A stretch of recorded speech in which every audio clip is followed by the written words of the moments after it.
I've dug my old retired cards out, bless them. And as you can see, they are incredibly well worn, and rather grubby as well, actually. But I didn't really want to clean them and weaken them further. But I wanted to show how to do a general reading without any specific questions. So what I've done here is a little different. I shuffled the cards until they stuck, whilst focusing on the person in question, who is a female in her early 30s. And then what I did was, rather than spreading them out and allowing my fingers to do the selecting, I turned over the top 5 cards. So this is another way you can do it, whichever suits you. So let's start with the first card, the Queen of Pentacles. And the word on this card is nurture, nurturing. So this is a strong lady. She's got a practical way about her, a practical mindset. She believes in solving problems, in getting on with things. So nurturing can take many forms. It isn't just tea and sympathy, comfort. It's being a practical support, a strong and practical support. And as you can see by the background, it's a fertile environment and kind of relaxing as well. But you can see how she's focusing.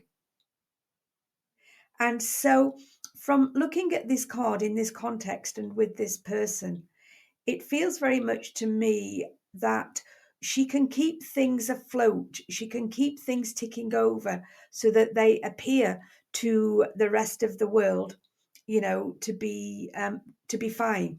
So she will give the impression of making life easy, but she's always thinking about what comes next and what to do next. And the Ace of Pentacles, wealth. Well, obviously, excuse me, this can have many different meanings. We could say, oh, we're going to be very wealthy, or we're coming into money. But in conjunction with the Queen of Pentacles on one side and the Prince of Swords on the other side, she's fairly goal oriented. She's not just about keeping things limping along. She's got ambitions. And then we have here the Prince of Swords. The word on the card is action. And she is willing to do what needs to be done. So now we have the Six of Cups, satisfaction, followed by the Seven of Cups, imagination. So she's got her soft side. She's got the best interests at heart. She wants to do a good job. She wants to feel that she's done a good job. And she's going to continue thinking. She's not just going to let things idle along. She's going to continue thinking. Hence the Seven of Cups, imagination. So that's kind of a basic insight into how she looks at life, just by looking at the cards.